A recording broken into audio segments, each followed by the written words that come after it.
Okay, so we're all part of an experiment this morning. Before yesterday's talk, I had 2 hours of sleep, and before this talk, I had 8 hours of sleep. So we'll see if there's any difference. Hopefully, you've all had a good sleep as well. Right. So as I mentioned yesterday, we have 3 parts. I have 3 parts to my lectures, roughly coinciding with my 3 talks. Yesterday, we mostly finished an introduction or reminder of CFT and VOAs.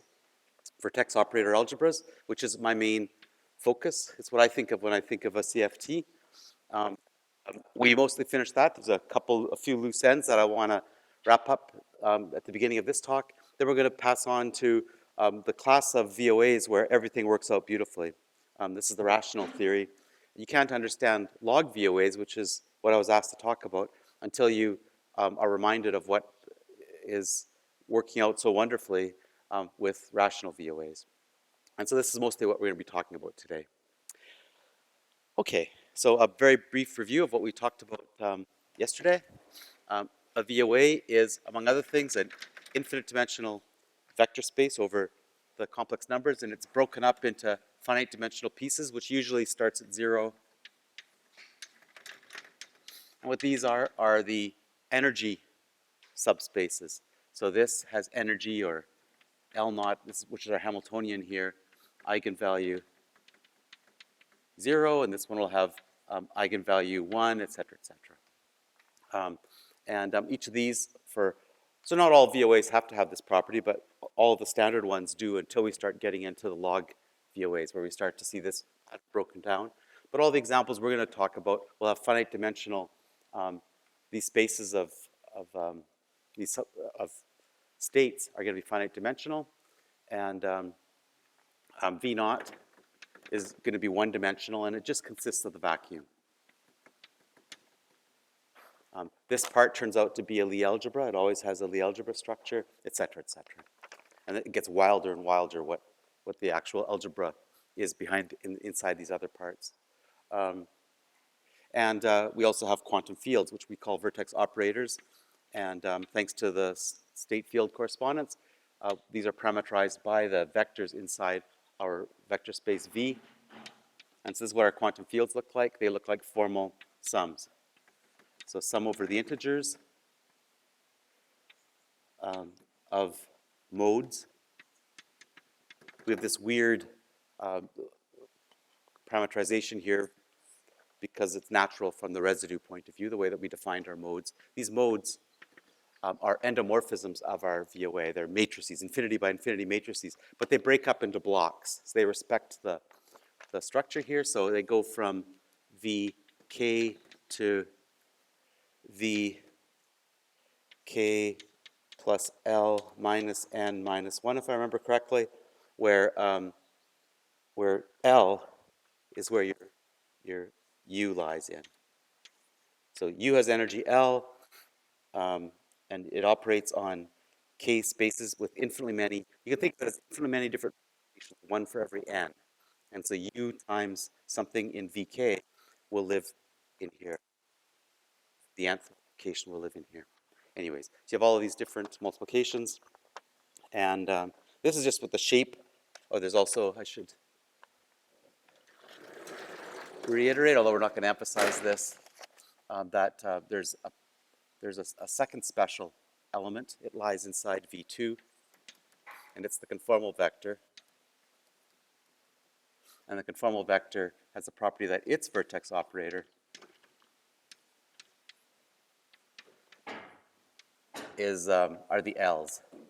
And so these are shifted in some weirder way, different way. So these define the Virasoro algebra, including the Hamiltonian. Okay. Now, all this is fine, but there's no structure here. This is just the shape of a VOA. The structure comes from an extra axiom, which can take different forms, but the nicest to write down, the most conceptually satisfying, is locality. By the way, Z here, secretly we think of Z as being a non-zero complex number, but that's just secret. We're doing algebra here. We're not doing geometry or analysis or physics. And so Z is a formal parameter, and these are formal theories which don't converge anywhere. But secretly, we think of Z as lying in the punctured plane, punctured complex plane. Okay, and so locality tells us that these quantum fields, these vertex operators, almost commute with each other.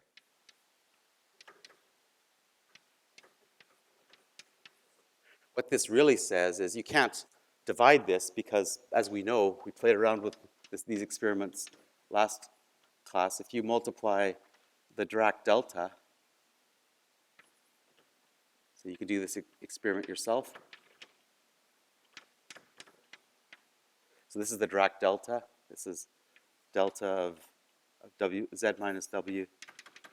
If you multiply these things together, you get 0. So you can't divide. There are 0 divisors in this formal series. It's one of the many differences between formal series and other things. You should be nervous anytime you multiply. In fact, you should not allow yourself to multiply by non-polynomials. And so to cancel this, you have to multiply by some geometric series, which is not allowed. And so you can't cancel this because otherwise you'd say the Dirac delta equals 0. So you can't cancel this. This is a meaningful statement. These quantum fields do not commute, but they want to commute. What this is actually telling us is that this commutator doesn't equal 0 in general, but it equals, it's a combination of Dirac deltas like this one and their derivatives. And so that's what this is telling us. So it's very analogous to the commutation relations you get in ordinary boring quantum field theory, and of course that's where this locality comes from. Any u and v that you have in your VOA, you'll be able to find an n. So it turns out that n looks something like the energy of u plus the energy of v. So any u and v that you choose in your VOA, in this infinite dimensional vector space, you can find an n. This will be a natural number, and there's some formula like this which tells you what it will be for which this is true. Again, this isn't a part of the axiom. This is something you derive, that this n will always work. And similarly, this is not one of the axioms. This is something that you derive.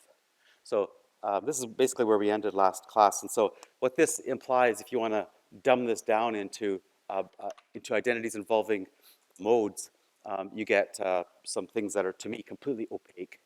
I'll just give you a small taste of it. You get a triply infinite family of quadratic identities in the modes. So let me just write down, if I specialize one of the parameters, this is one of the things that you get. So locality implies a commutation formula for the modes. So this isn't equivalent to this. This is a shadow of locality. This is one of the things you get from locality. And if you're not sure what all these symbols mean, it doesn't matter. Neither do I. So this is an example of some of the identities that you get from this. In fact, this is a specialization of this triply infinite family. So your triply infinite will be Mn and K. You set K equals 0, and this is what it collapses to. So this is just an example of the kinds of identities that you get. In fact, this identity is what you use to prove that the modes are going to satisfy this. You commute L0, which is your conformal vector subscript 1. You commute that through here. So this is an example of the kinds of identities that you get. So this is what I mean by you don't want to look inside a VOA because you have to play around with stuff like this. So for really easy examples of this where m's and n's are small, then you can work with this as a very finite sum over here. But in general, it's too unpleasant to ever, for a sane person to ever look at. Another consequence that one of you asked about yesterday is the operator product expansion, which is a big part of the story. In fact, some people have said that what's special about VOAs is the value of VOAs, at least maybe to physicists, would be that it helps clarify, for example, operator product expansion. So it helps really put it on a solid thing if you have any issues about what really is going on. So operator product expansion says you can't multiply two quantum fields. This is an old idea going back to Wilson, I think.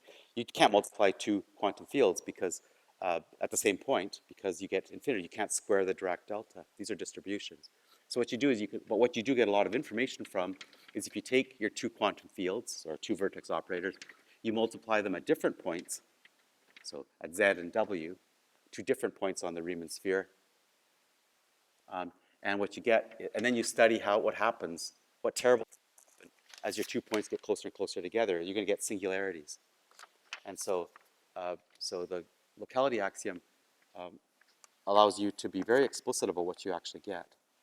So what you actually get is, I'll just write it down without defining what all these terms mean. Any book on VOAs, for example, or CFT for that matter, will explain this in more detail. So what you get are a bunch of other states that I'll call CJ because it's often called that. So in other words, you get a bunch of other vertex operators. And these come with singular parts, and so the singular parts will be Z minus W to some finite power. This is just a finite part of it. So you just have a finite pole, and it's controlled completely by this. In fact, these CJs come from this relation. This relation tells us that this commutator is a sum of Dirac deltas and derivatives of Dirac deltas multiplied by vertex operators. Those vertex operators are here. So you don't just have a singular part, you have a normal order product, whatever that means. You guys know what that means. And if you don't, it doesn't matter. And then you get a normal order product of these things that we just wrote down. So the wonderful thing about a normal order product is, what you've done is you've factored off all the singular parts, the stuff that blows up when Z goes to W. This is totally finite. It has a nice limit when W goes to Z, when W equals Z. This is something completely coherent. So all the singular parts are in here, and Wilson tells us that this is where the physics lies. And so, so this operator product expansion you get from this, and you can be very explicit about what these fields are here that are arising. But I'm not going to be. Okay.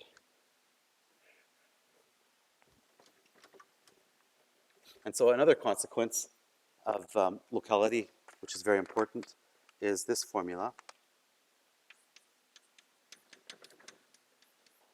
Locality also implies a formula that I'll just write it down and then I'll explain what it has to do with. You get analogs of this. So this is negative modes composed with, whenever I write this, this is an endomorphism. This is a function, a linear operator. This is a matrix, if you want. And you're multiplying it by, you're composing it, you're evaluating it on this vector V. So maybe to be more accurate, I should write it like this. Anyways, this thing is equal to, there's an expression for this. There's some irrelevant prefactor, some number. And then you get the real juice of this. And this is going to be some derivative. This is the derivative, partial derivative in the W direction of to a certain order, who cares what. And then you get your, you get a normal order product. So the details aren't important. What is important is, imagine that you have so all VOAs that we care about are, these are infinite dimensional vector spaces, but they're generated by finitely many fields, finitely many VOAs. So what I mean by that is the modes of finitely many U's generate, fill out, span all of your VOA.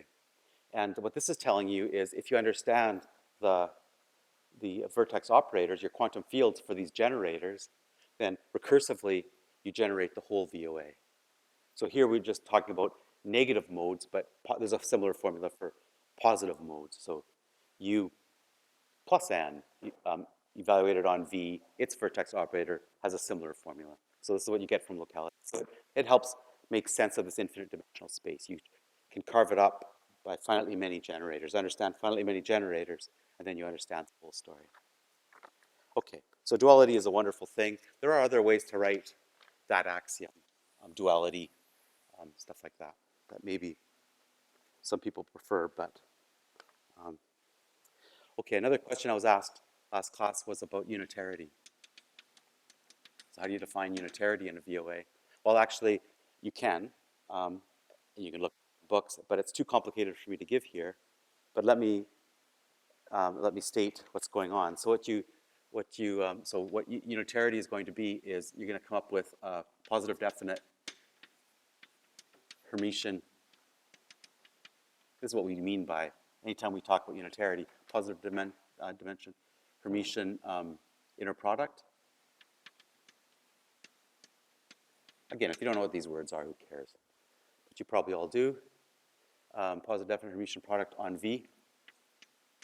What you want, what you get is that these different homogeneous spaces are orthogonal to each other.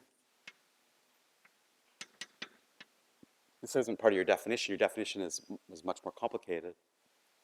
And what you want is, what you'd like to say is that the modes for when you take the adjoint, the complex conjugate transpose, then what you like to say is that you get something like this.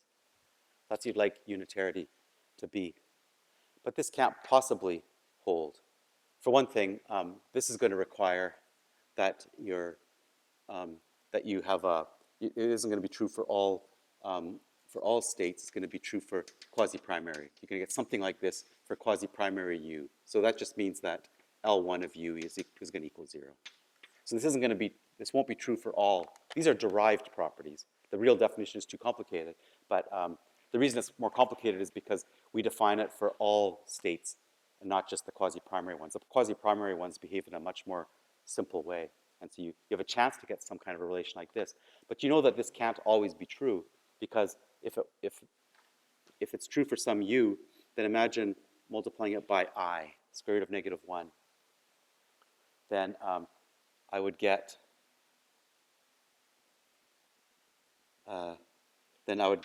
negative I, right? And so this would be one state. This would be one state where this doesn't hold anymore. It holds up to a minus sign, et cetera, et cetera. So you can't have this relation true all the time, and it's also what complicates the definition. So you have to have an anti-linear involution acting on your VOA, blah, blah, blah. But morally, this is what's going on in a unitary VOA. So you have a Hermitian inner product that's invariant with respect to, it respects the VOA structure in a way that I'm not going to write down because it's too complicated, and it obeys these properties. This one, morally, it's true. So it's true for sort of a real slice of your VOA. And so this is what unitarity will look like. So it looks like, so you can define this, and it turns out that many of the most familiar VOAs are going to be unitary, but there are some that aren't. And what we've been learning in VOA land over the past 20 years or so is that unitarity, which was always kind of in the back of our heads in the beginning days, is less and less useful of an hypothesis. And so in the VOA world, it's far from a necessary assumption. There's lots of VOAs that are not unitary, and in physics, there's lots of VOAs that are not. So in stat mech, unitarity isn't an important hypothesis, and so you have Yang Li, et cetera, which are non-unitary. So in stat mech, you have non-unitary VOAs, non-unitary CFTs.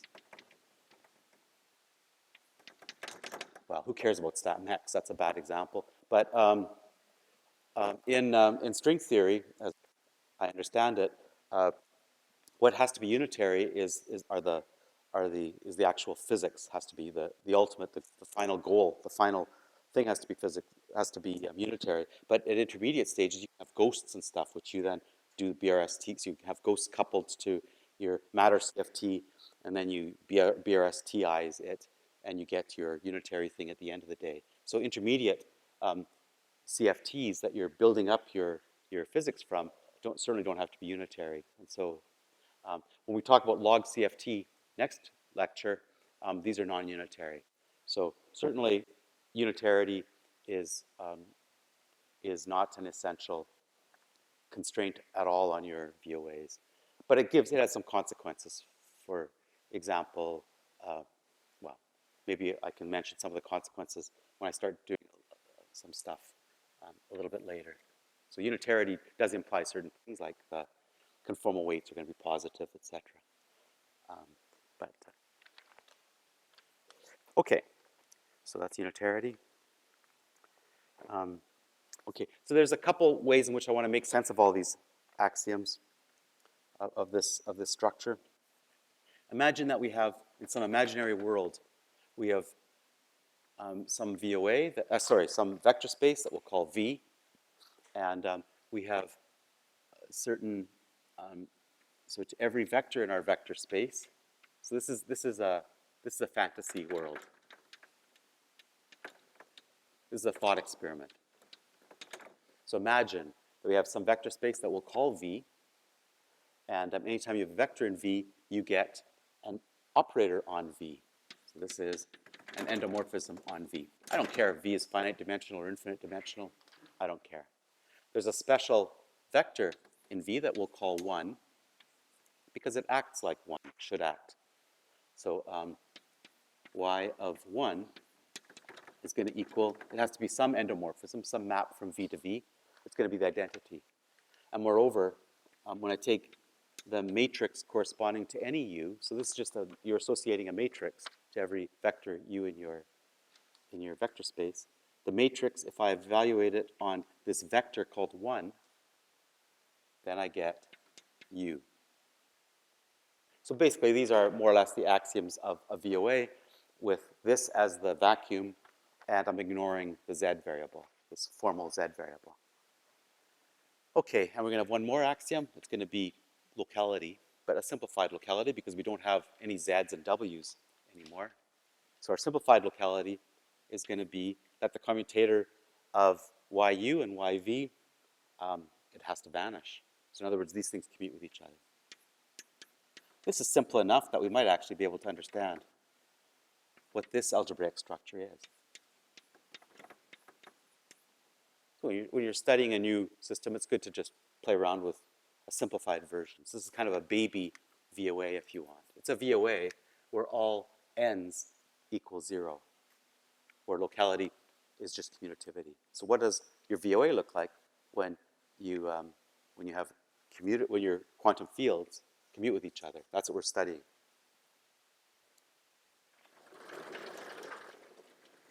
How important is it that you get sums of these Dirac deltas? How important is it that your quantum fields depend on z? Okay, well, let's define a multiplication of two vectors. So u and v are two vectors, and let's multiply them. By this, we just mean this is going to be the only thing it can possibly mean. The matrix associated to u evaluated on v. So this is our definition, just to simplify our formulas. Okay, so what this identity here is telling us, if we evaluate on some vector w, what this is telling us is that u star v star w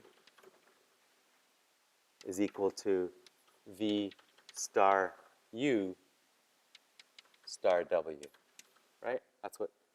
This is what locality comes down to here. Well, let's specialize this to w equals 1. We specialize it to w equals 1, then what we get is v star 1. This one here tells us that u star 1 is equal to u. And this one here tells us that 1 star u is equal to u. You just evaluate both sides on u. Anyways, we're doing it in this way. So we get that, well, I think you'll agree that what we get is u star v is equal to v star u. So not surprisingly, this translates into commutativity. Okay, that's not terribly interesting. We can also get associativity. So now let's let UVW be any elements in our vector space. So let's see if I can see how to do this. So I want to get associativity here. So U star, this is going to equal W star V. And this is going to equal, I could flip these two things using locality. And so what I want to get is, so secretly what I'm going for is U star V star W. That's what I want to show.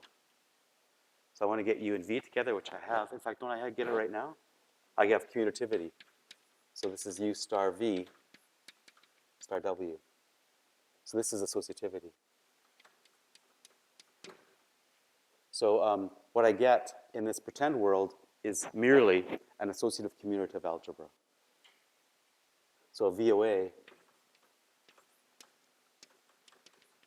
with n equals 0 is a family, a continuous family parametrized by complex numbers Z of commutative associative algebras.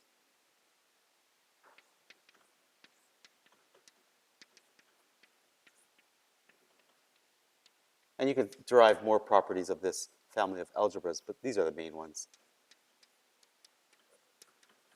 So a VOA wants to be commutative and associative, and what you have is infinitely many different multiplications. Here it's described by this continuous parameter Z that's running over the punctured plane. But you can also capture it with these multiplications that were called the mode UNs. Anyways, so you can think of a VOA as locality just adds in a wrinkle. You don't quite get commutativity. You have these Dirac deltas complicating things a little bit. You don't quite get associativity for the same reason. It's muddied a little bit in a sort of a finite way by these Dirac deltas. But a VOA wants to be a family of commutative associative algebras. Okay. Well, that's that. Another way that maybe helps motivate this is maybe more to mathematicians than, maybe the last one was to mathematicians as well. So I claim that VOAs or something equivalent, so maybe not VOAs, conformal field theory brought into mathematics. I think this is going to be a great gift for mathematics in the 20th century, on the order of Lie algebras. What Lie algebras did in the 20th century, VOAs or something equivalent will do to mathematics and therefore physics, well beyond string theory or CFT in the 21st century. Here's maybe one of the ways to sort of abstractify it. So we people of the 20th and 21st century and earlier are passionate. We have this bias, this terrible bias, and it's called reductionism. So we like to study how complicated systems are built up from simpler parts and how these interact with each other. So in mathematics, this takes the form of presentations. So we like to describe some object with a presentation. So we talk, for example, about the axioms of a VOA. So these are built up from these fields, these vertex operators, and your vectors, and they satisfy these complicated relations.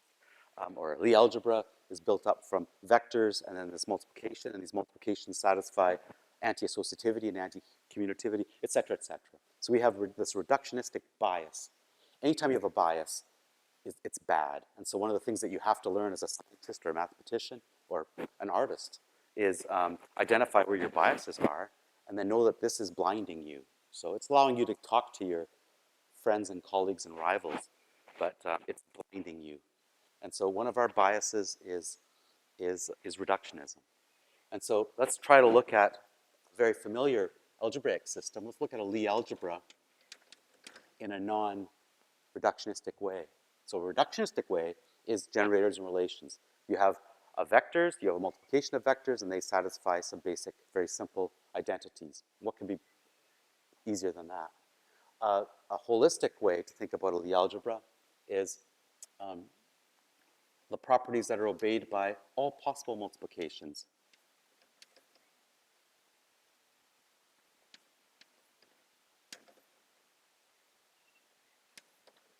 So all kinds of, not just multiplications of 2 things or 3 things, but 97 things. What are the families of identities that arbitrary multiplications involve? Maybe a better example, we'll come back to this one because it's important for our story, but look at the braid group. So the reductionistic way to describe the braid group, let's just do B3. Although it's even more true when you get to higher braids. The way to define the braid group, a standard way to define the braid group is its presentation. Its presentation says it's generated by 2 things, which we sometimes call sigma 1 and sigma 2. Sigma 1 is the flip of the first 2 strands, and sigma 2 is the flip of the last 2 strands. These are the generators, and the relation that these things satisfy is the braid relation, which all of us have seen before. These 6s are sigmas. I just have never learned how to draw sigmas properly. So you get some kind of relation like this. So this is a reductionistic description of a very simple beast. A beast that has a very simple reductionistic interpretation, unlike most things. But another way to think of this, a holistic way to think of this, is the elements of the braid group aren't words in sigma 1, sigma 2, sigma 1 inverse, sigma 2 inverse, but they are strands, in this case on 3 things, braided strands. So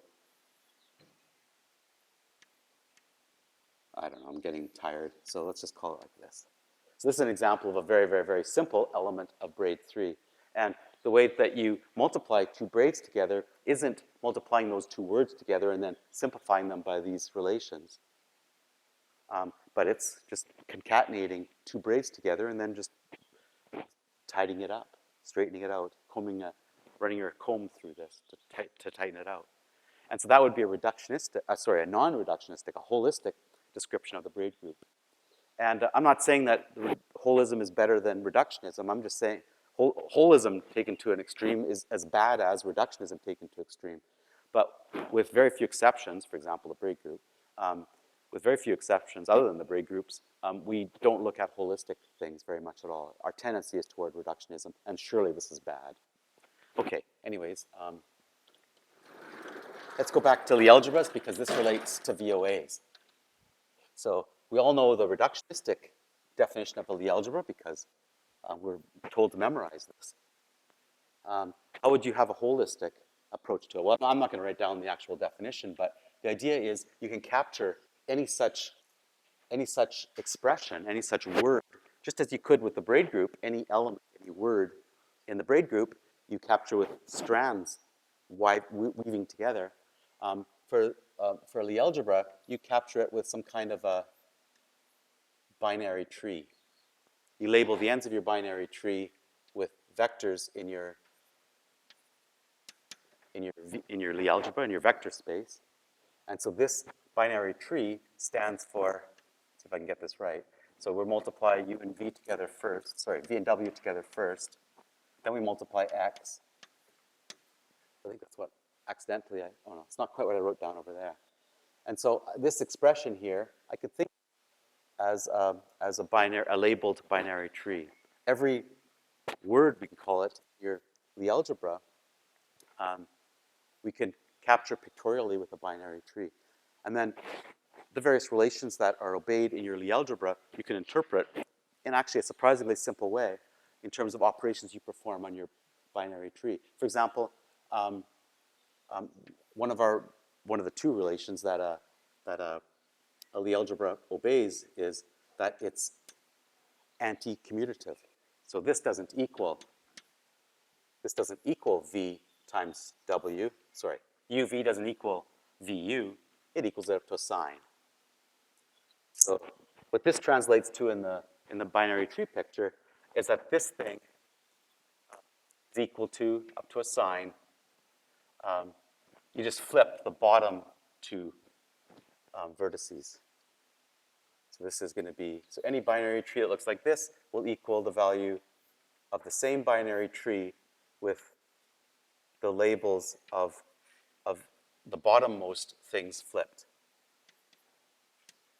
with the minus sign, et cetera, et cetera. So you can write down all of the relations that the the trees, the binary trees, obey, and you get a holistic description of the Lie algebra. I'm not saying that it's better than the ordinary one. It's equivalent to the ordinary one. It's just a different way. Lie algebras are so simple that maybe it's not such a big deal to restrict ourselves to one or the other. But just as for braid groups, it's good to have two different descriptions.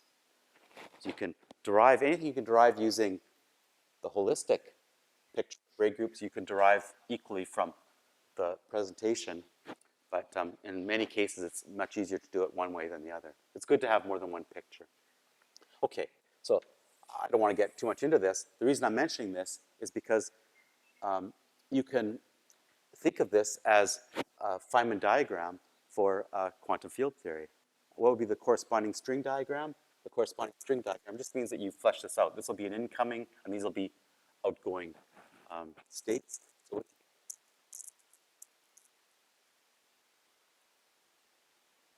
So one of my many gifts does not include drawing world sheets, but you get something like this.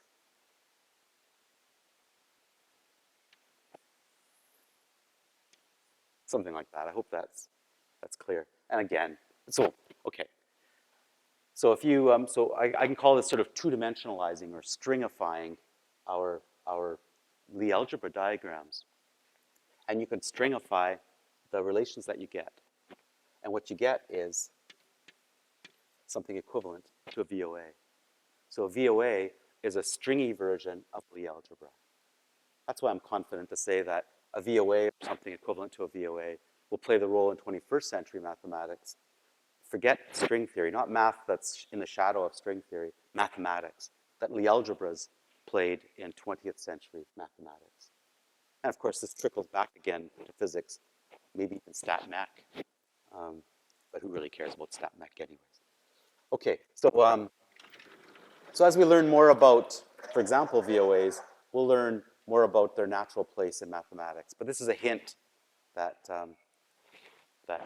VOAs are not some weird, complicated beast that should be forgotten. They're certainly a beast that you should not look inside, but yeah.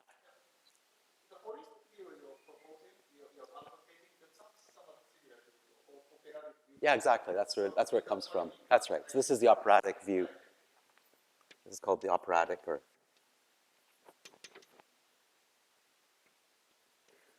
so a VOA is a CFT, and CFTs, string theory tells us, have to make sense on all surfaces. And so in particular, it has to make sense on genus zero surfaces. And so Huang fleshed out the genus zero story rather completely, and that's this operatic picture that I'm describing here. So Huang's picture, at least after the fact, I'm sure this didn't influence him in the beginning, but in hindsight, what it is the two-dimensionalization of the complexification, if you want, of a Lie algebra.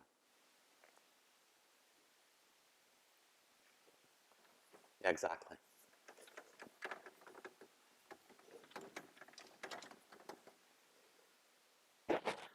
Okay. So the importance, so the fact that VOAs, CFTs live on different surfaces is a very important part of the whole story. And hopefully I'll be able to talk more about it maybe next lecture. Okay, so I want to give, so now we're into the second part. I want to talk about one example. So we've seen lots of examples of quivers and representations. I have to at least give one example. But this is getting dangerously close to peering inside the mouth of this beast. So I just want to talk about this very briefly. This is going to be a free boson.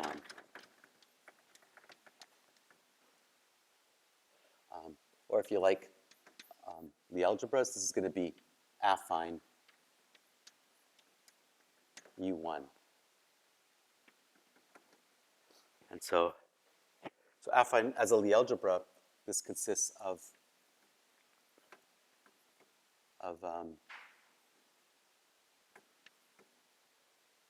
a bunch of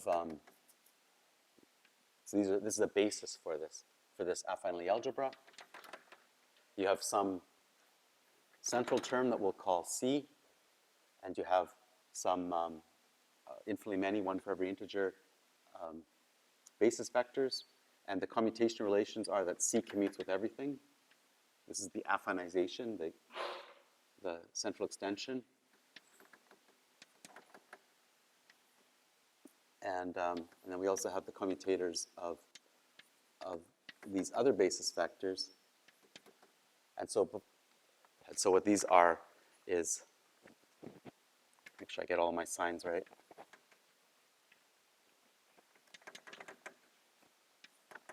So these are our commutation relations for our affine Lie algebra U1. And now I want to get a VOA. This is the VOA that you get.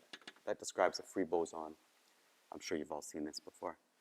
And so what this is, the states, I have to describe your vector space. So your vector space is going to be spanned by things of the form. So we're going to create a new state that we'll call 1. And so this is killed by all of these modes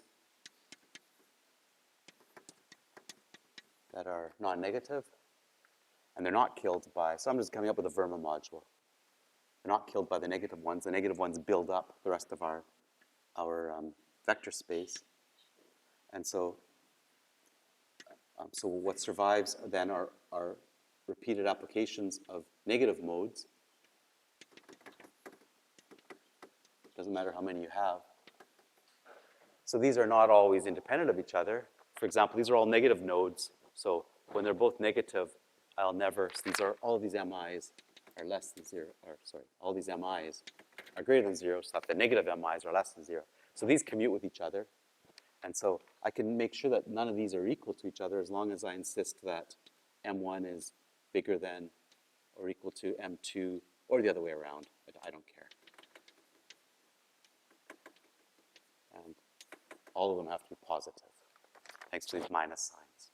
So then I get linearly independent vectors. I demand that they be linearly independent, and they're going to span, they're going to give a basis for some vector space, and that's going to be my V, my VOA. And so to finish off my definition of a VOA, I have to tell you what the corresponding quantum fields are for these things.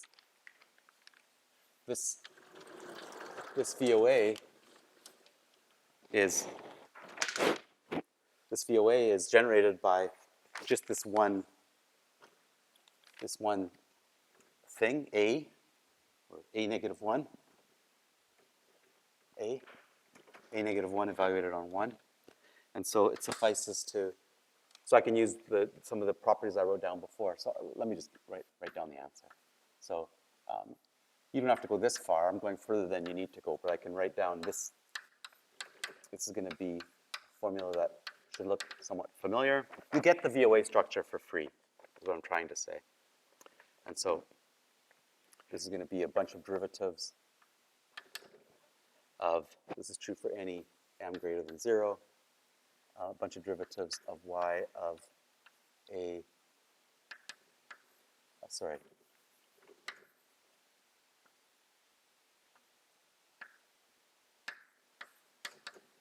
I'm doing the z derivatives, so yeah, minus n minus 1.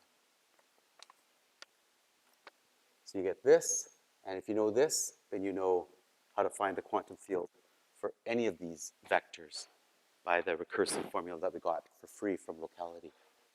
So I've now told you everything that you need to know about the vertex algebras of the free boson. And finally, I should tell you, so the vacuum is obvious. The vacuum will just be 1 by itself. The conformal vector that's going to give me my Virasoro algebra is going to come from Sugawara. It's not too hard to generalize this example to all affine Lie algebras, but I don't have time to get into that. And so, for reasons, so anyways, this is what Sugawara, this is what you get for the conformal vector.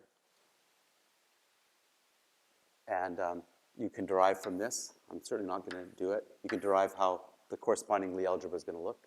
So you get a C equals 1 VOA. That tells you what the commutation relations of the LNs are going to be. And Ln is going to act on the modes, these LNs, these ANs by, again, I should make sure I have all my signs right. So I've done this right, you get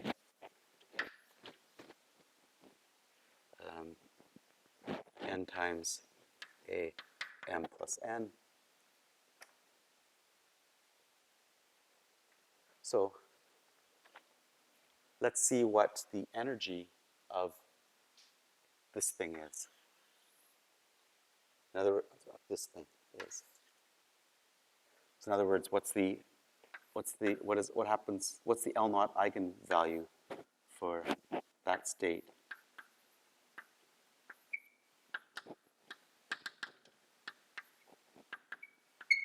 Sorry.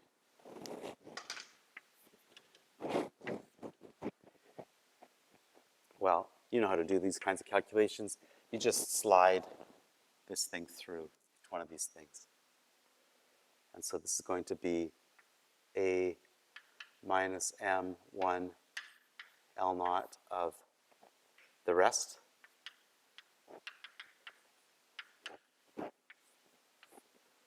There's a correction term, which is the commutator.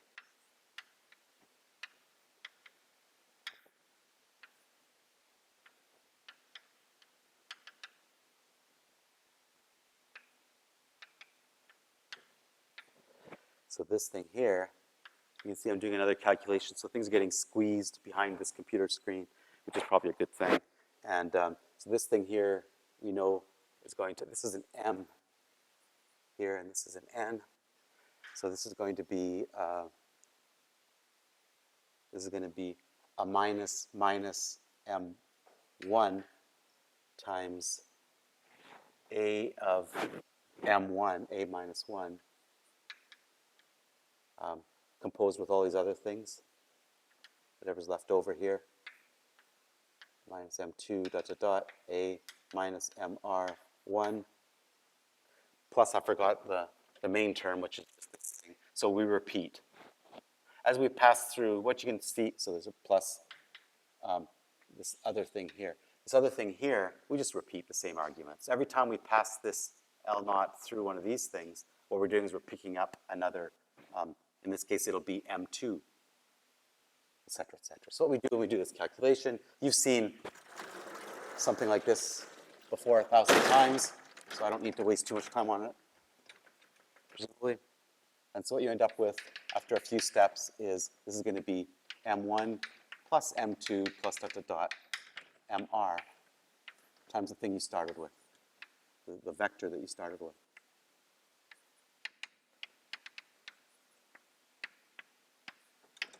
So what we've learned is indeed this state here, this basis vector, is an eigenvector for L naught, for a Hamiltonian. The eigenvalue, of course, is the energy, and this energy is this thing. So this vector here, A minus M1, A minus MR, lies inside the homogeneous space, the energy eigenspace, right here. Okay? So what's the dimension vector of this? So what's the dimension vector of V naught, V1, V2 for this particular VOA? So to get V naught, we have to find out all sums of positive numbers which add up to, or all sums of positive numbers which add up to 0. Well, there's one of those, it's the empty set. So we get one that's just corresponding to 1 itself, to the vacuum. So that's not a surprise, that's what we're expecting to get all the time. We're expecting V naught to be one-dimensional. It's just going to consist of the vacuum, scalar multiples of the vacuum. How about V1? We have to come up with all sums of positive integers which add up to 1. Can anyone think of an example? Okay. I think we agree that that's 1. Slightly more interesting is V2. What's the dimension of V2 going to be? It's going to be 2. There's 2 possibilities, of course, 1 plus 1 or 2. What about 3? 3 is 3. 2 plus 1, 1 plus 1 plus 1. You can see the obvious pattern, right? No, of course you don't see the obvious, of course you see the obvious pattern. These numbers have a name. What are these numbers called? These are partition numbers. And there's one thing that I know about partition numbers. The only thing I know about partition numbers is they give you a modular form.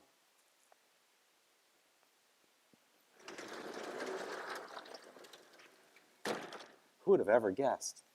But actually, the dimension vector for the free bosons is essentially a modular form. I wonder if that means anything. So let's do a formal power series. So a formal power series is going to be the sum over all possible energies. So for most of our VOAs, it's going to go from 0 to infinity. And the dimension of the number of independent states, vectors that have energy n, dimension of Vn, in other words, multiplied by q to the n, has a name up to a fudge factor, q to the 1 over 24. This is 1 over the deificant eta.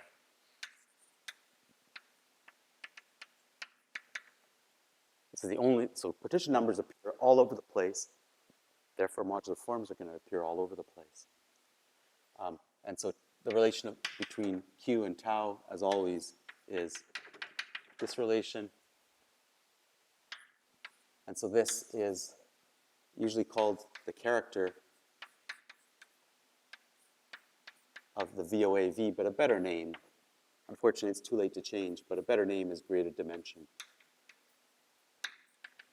What's the character of a group representation? The character of a group representation is the trace of rho of little g's. The dimension of a group representation is the trace of rho of 1. So the dimension is one tiny, minuscule value of a character. So this isn't a character of your VOA, this is a dimension of your VOA. It's the graded dimension because the dimension of your VOA is infinity. So the real name for this should be graded dimension, but it's too late to change, unfortunately. It's called the character of your VOA. So the graded dimension of your VOA, together with a mysterious fudge factor in front, is going to be a modular form. So is a modular form. So this is an incredibly simple example, but you can ask the question, is this a coincidence?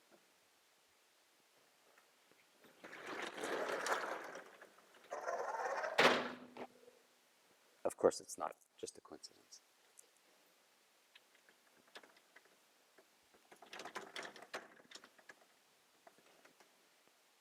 And the fudge factor in front isn't hard to explain as well. This is,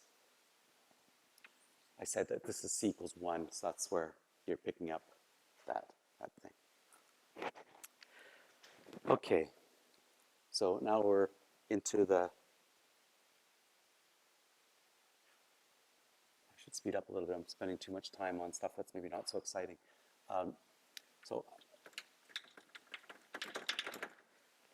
So a big part of any algebraic structure is understanding how it acts on things. And so we want to understand the modules of a VOA, for example. I'm not going to waste any time on this because it's pretty obvious how it's going to go. You always know how to define modules, representations. And so of the VOA, what you basically do is just tweak the definition of the object itself to make it, anyways.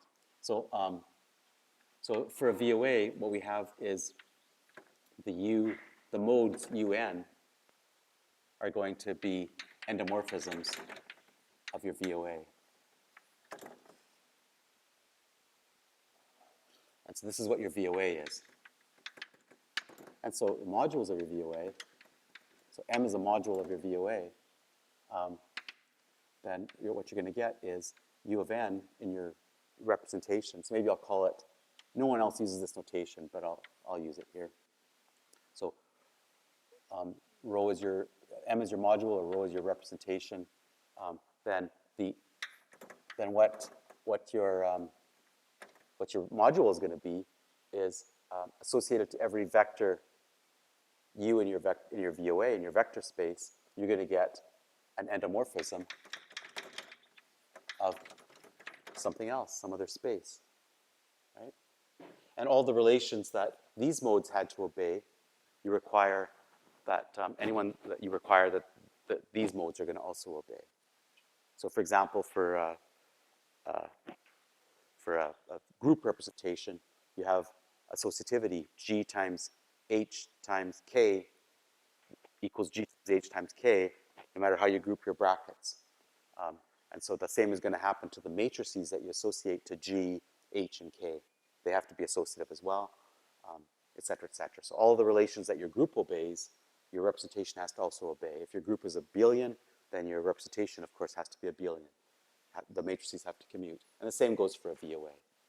So I'm just saying that the definition of module is obvious. So the key is you're going to have some other vector space now. It could be V, but it's surely not going to be in general. And similarly, you get, just as V was decomposed into a bunch of eigenspaces for the energy operator, the same is going to happen for M. So you're going to get a sum from n equals 0 to infinity of a bunch of things. These are the energy eigenstates. So these are L0 eigenspaces.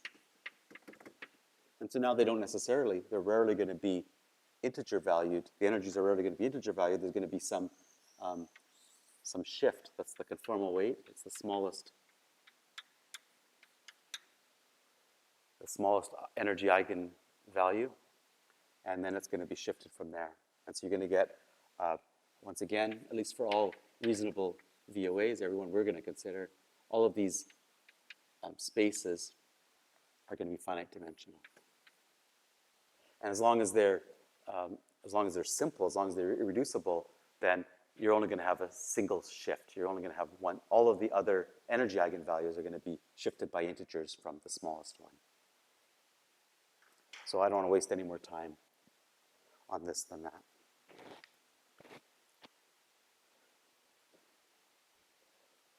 Okay, so what are the modules for the free boson? Well, there's infinitely many. In fact, there's uncountably many.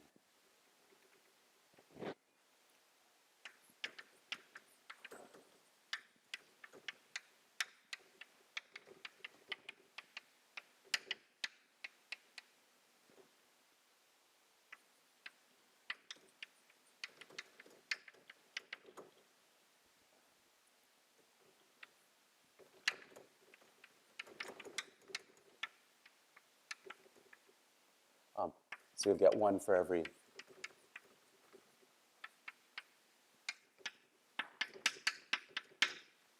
complex number lambda. Now for groups of VOAs are the opposites. So the larger your group is, the more representations you're going to get. The larger your VOA is, the fewer representations you get in general. So if we don't look at the free boson, but we look at the free boson. So for a second example, look at the boson compactified on a torus. So here we have just a one dimension. We just have one boson. So we just have R. This is a free boson that lives on R in our example. Although the same statement works for Rn. So if we have this compactified on a circle, so this is going to be our R, whatever our R was up here, here it's R1, but in general it will be Rn, quotiented by some lattice. It'll be an n-dimensional lattice. When your boson lives on a torus, here it would be a circle in this one-dimensional example. You have a larger VOA, and therefore you have a smaller set of representations.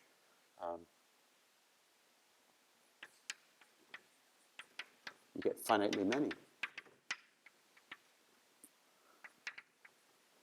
Irreducible reps or modules. In the case here, let's be more explicit. Let's take our lattice to be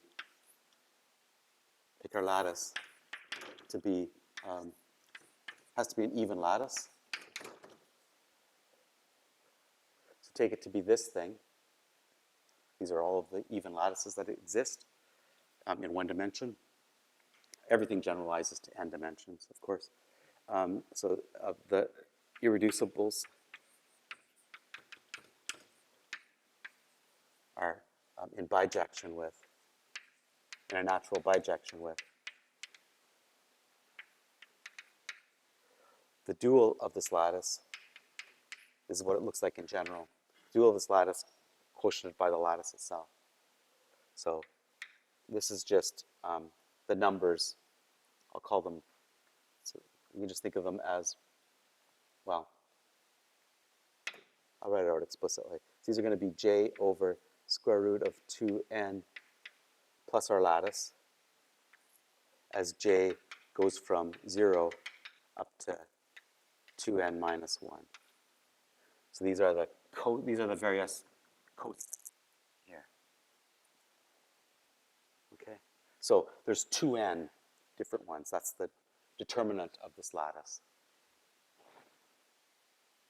So you get finitely many, in fact, 2n different ones. And so inspired by the free boson, you might ask, what are their greater dimensions? What are their characters? And so the greater dimensions, well, unfortunately, the characters of these modules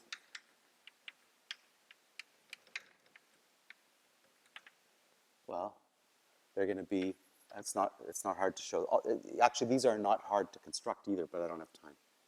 So we're going to sum over all integers because it's, I shouldn't call it n, I call it m.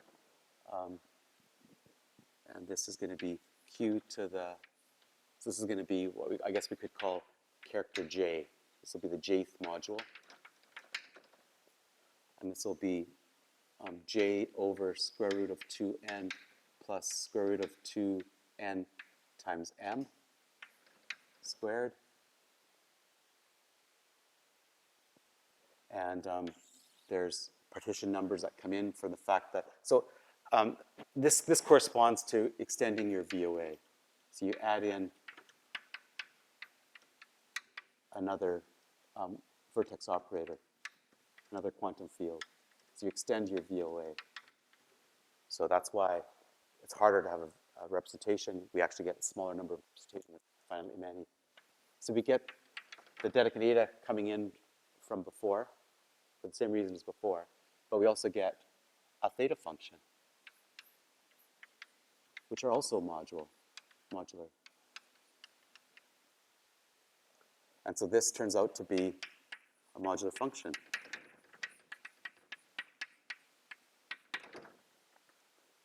In fact, you can work out exactly what's happening as it transforms under SL2Z.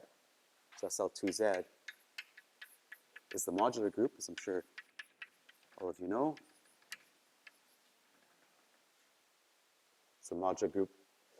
It's the mapping class group for the elliptic curves. So this is generated by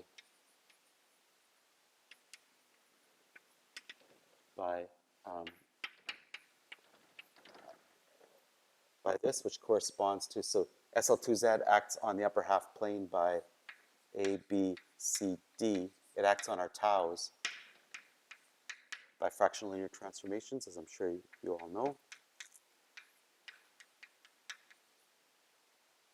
So this thing is going to send tau to tau plus 1. And the much more interesting but much more complicated one sends tau, if you work it out, to minus 1 over tau. This is usually called S, and this one's usually called T. And so this is such a simple example that we can actually work out what S and T look like here. And so if we look at what chi j of S looks like, then what we get is sum over all k's. So this will be a sum from k from 0 to 2n minus 1, a sum over all of our characters, our greater dimensions, times there'll be some multiplier. So the span of these things is is invariant. The span, that vector space, that 2n dimensional vector space, will be invariant under SL2Z. And so the multipliers are something like this. And there's a factor in front that goes something like this. So what we say is that the vectors, so if we write this in vector form,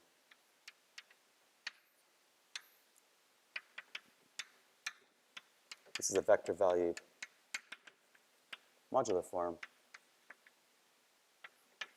for SL2Z. I haven't written down what happens to T, but you can work that out for yourself. It's easy to do. This is the one that's much trickier. And so what I mean by this is, if I take this, let's give this a name, let's call it boldface X. So boldface X is the character vector for the boson compactified on a lattice. And so if we evaluate this vector, for example, -1 over tau, then what we get is the vector evaluated at tau multiplied by a matrix that we'll call big S, and big S has JK entry, this thing. And the same for T. So that's what I mean by a vector valued modular form for this. So you can collect all these together into one vector.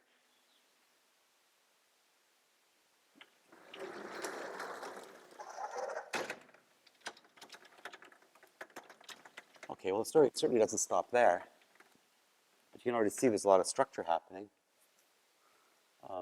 So it turns out that you can multiply these modules together. There's a fusion product on these modules.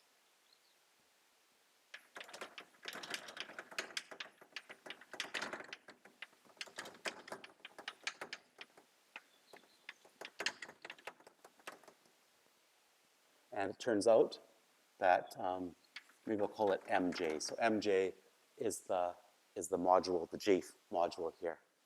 So MJ fusioned with MK is going to equal MJ plus K. This is J plus K mod 2n. Okay, this just turns out to be what it is. And if you're bright enough, you might notice that that is connected to this thing here. So this is the finite Fourier transform. There's orthogonality relations for this thing here. If you fix J and you sum over all K's, then you'll get 0 or some more or less 1, depending on whether J is 0 or not 0. So in particular, what you get is, so we can write this as a sum over all L's of Kronecker delta L J plus K, where we interpret a Kronecker delta as mod 2n. We can recover the Kronecker delta as a sum over, I'm running out of letters here, M.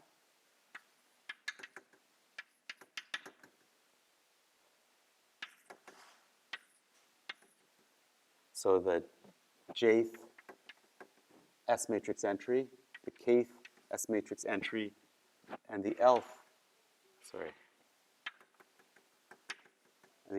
S matrix entry. L has a different role here. So if we put a complex conjugate of this one, then what we get is this is pretty much the value of this sum up to a constant. Right? So it's not a deep statement, it's just the property of these roots of unity. And so this is Verlinde's formula. Verlinde's formula says that the fusion coefficients,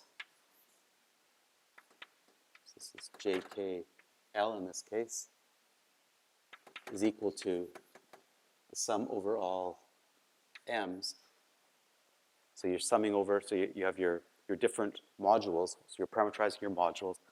You have your S matrix, your complex conjugate, and the correct normalization is another S matrix in the bottom. And you have your your vacuum module. Your vacuum module is the VOA itself. That's always a representation. And so if you look at J, M, K, M, and L, M, range combination of very irrational numbers turns out to be a natural, a whole number. So these are the fusion coefficients.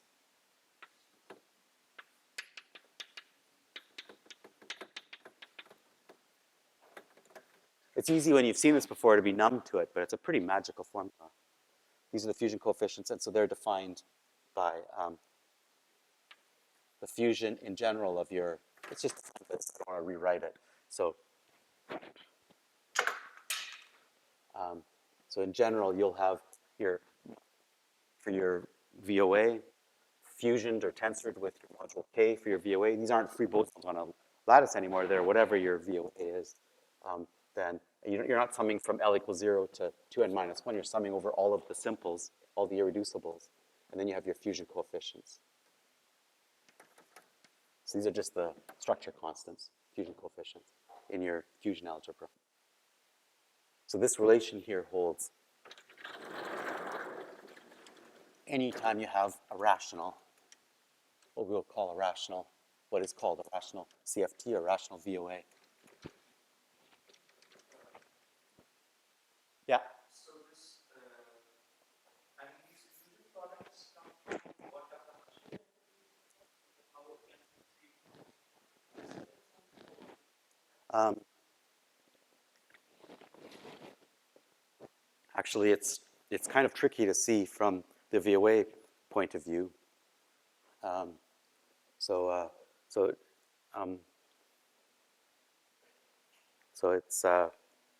this is a struggle for a long time to make sense of the tensor product structure on the modules of a VOA, and so physics tells us it has to be there, and so it took mathematics a couple decades to make sense of it from the VOA point of view, and we don't have a good picture for this right now. So this is one of the main obstacles in the theory of VOAs, even in the rational case, is we don't have a simple description of how this product, how to define carefully what the product of, the tensor product of modules should be. So as I'll explain in a couple of minutes, and as many of you know, associated to affine Kac-Moody algebras, you have nice VOAs, and you have a fusion product that you get from physics there. But it took a long time and some impressive work from Kazhdan, Lustig, and people like that to recover in the Lie algebra way this product. The natural, it's easy to multiply, to tensor together representations of a Lie algebra, but what you're not going to end up with things that lie in, you're going to change the level of the, so at the VOA level, it's a very complicated story, actually. So we have some kind of an understanding of it, but it's a poor understanding. It's way too complicated right now. So it's hard to explain what's going on here, unfortunately. I mean, it's really an obstruction to the whole story right now. So it's hard to see from the VOA point of view. It's from the physics that we knew right from the beginning there has to be a fusion product. So we call V a rational VOA if it has finitely many irreducible modules. This isn't meant to be really a definition. The definition's a bit complicated. I'll just state the definition by giving a bunch of properties. So it has finitely many irreducible modules. Of course, there's a fusion product. You have a fusion product. This fusion product is semi-simple. So that just means that it decomposes into simples. You can always decompose things into simples. So the fusion product, for example,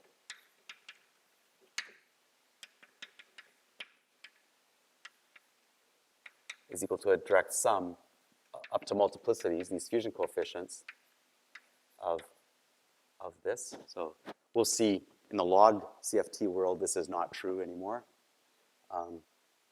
And this may or may not be true. We've already seen the free boson, this isn't true. And the characters, so this is a bad word. The right word is greater dimensions.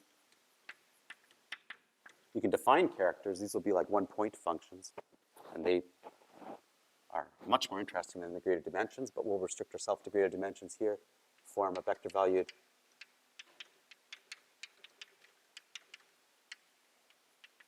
modular form for SL2Z.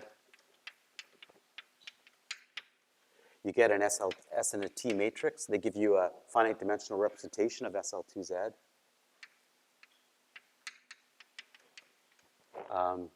We get Verlinda's formula.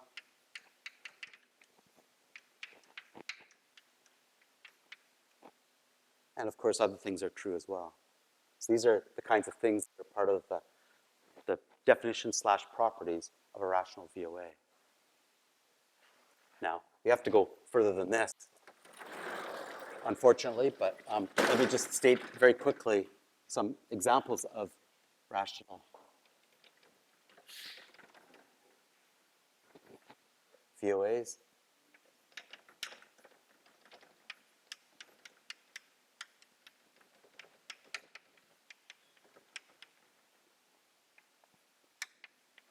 So you always get this. These are called lattice VOAs.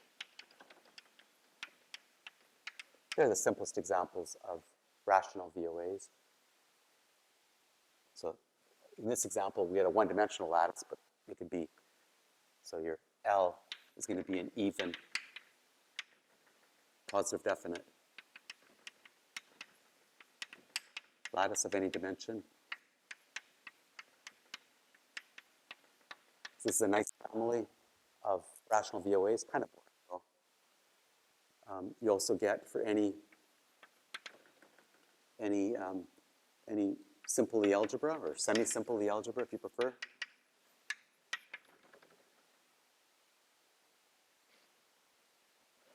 And any choice of level, whatever that means.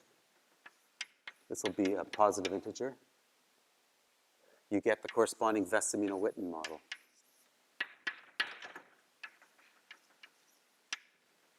Or I don't know if there's an official name for these. These are what you could call the affine Lie algebra VOAs. And these are defined very, very similarly, a little bit more complicated, sort of a non-abelian analog of the way we define a free boson. You can define this, and these are always rational.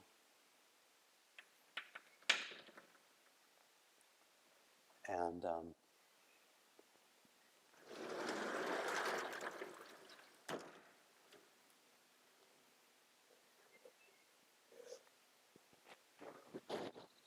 yeah.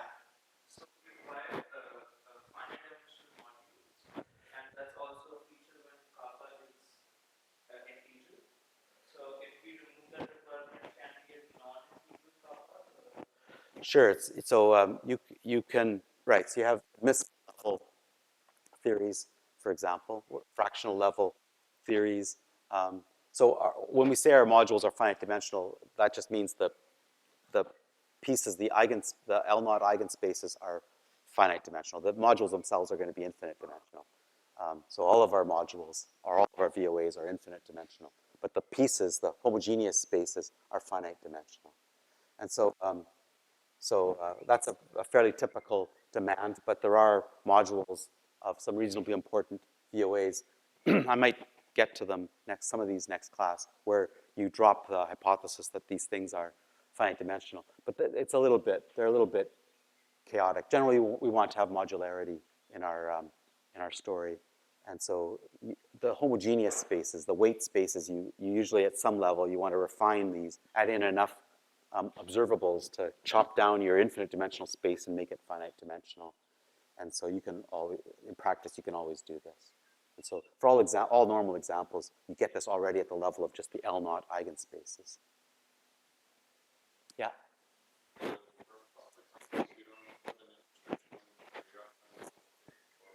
That's right. So this is any even. So even just means that v dot u for any two lattice vectors has to be an even integer, and then positive definite means it lives in Rn, positive definite Rn, and anything works, any dimension that's even. So the Leech lattice, for example, works.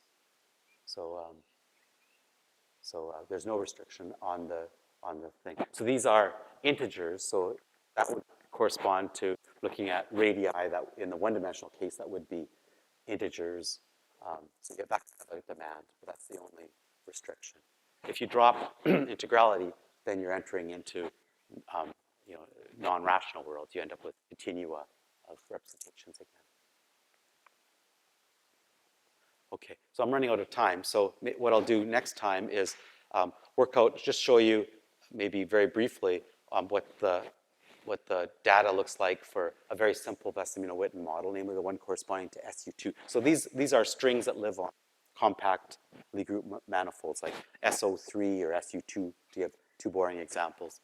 And there's other examples like the minimal models. The Virasoro minimal models are another famous class of examples of rational VOAs. There's lots of other examples, but actually all these examples have the same feel. So one of the flaws with this story, and it's a flaw that physicists have to share with mathematicians, is that there aren't good examples. So the examples all come from elementary geometry or from elementary Lie theory. It's very hard to come up with examples of VOAs, rational VOAs or otherwise, that are that are really weird, that are not connected to classical mathematics. So classical geometry, classical Lie theory, finite groups, that kind of stuff. And so, maybe this is just the reality. There are no quantum field theories that aren't connected to classical mathematics. So, this is a deep philosophic question, and it's one that I'm willing to devote the rest of my life to. To me, that would be tragic. It's one of these fall on a sharp knife kind of moments. What we should be entering is a new world. 21st century should be when mathematics absorbs 20th century physics, quantum field theory. And this should be a gateway to absolutely new mathematics. And it would be extremely depressing if all we get are wrinkles on 20th century mathematics, if that's all that we're finding here. So I really hope that the reason all of our examples of VOAs, CFTs, are boring is just because we're boring. We don't have the tools yet to go beyond these classical things. So I really hope that physicists leave behind the world. Physicists just seem brighter than mathematicians. And so right now, VOA theory has passed the contributions from physics. And so we're now on our own, which is why things aren't going so well. And so we need physicists to look at things other than Clabiel manifolds. As wonderful as Clabiel manifolds are, as wonderful as affine Kac-Moody algebras are, et cetera, it'd be wonderful, it'd be more than wonderful to see examples that have nothing to do with classical math. They should exist. In fact, there's hints that I'll get to next lecture that there's worlds out there. We know 0% of the rational VOAs. Forget the log VOAs. We certainly know 0% of those. But we know 0% of rational VOAs. And so there's whole worlds surely out there that we don't know yet. And maybe some of them are physically interesting. I would guess that some of them are. The only flaw that they have is that they're not classical. And so yeah. Yeah. The whole group counts as, the whole group VOA would count as a rational VOA, but the whole group VOA doesn't exist yet. So that's something that should be an example of. And the whole group, yeah, so as a modular tensor category, that's right. So what I would like to believe is that any module, we'll talk more about this next time, but a modular tensor category, this is one of the shadows cast by a CFT, a rational CFT in this case. And so every time you have something that acts like the category of representations of a nice VOA, it should be the category of representations of a nice. And so the whole group is an exceptional category, and so it should come from, you'd like to hope, should is too strong of a word, but if God is a decent female deity, then she would let the Hogarup, and not just the Hogarup, but an infinite tower of Hogarup-like things, the Hogarup Izumi series. these should all exist as VOAs, as CFTs, as string theories. And some of them might be interesting as string theories. I mean, physicists are looking at a minuscule, I think, they're looking at a minuscule little island in the world of possible string theory vacua, or whatever the right words are, I don't know. And so maybe some of these other ones are more interesting than the ones you guys are stuck in right now because of your classical mindset. I mean, I'm accusing you guys of having a classical mindset, but this goes to the rest of us. We all have this classical limitation, this tunnel vision. And so shame, we should all feel shame equally, but we should all feel shame. Okay, anyways, I'm past my time, so.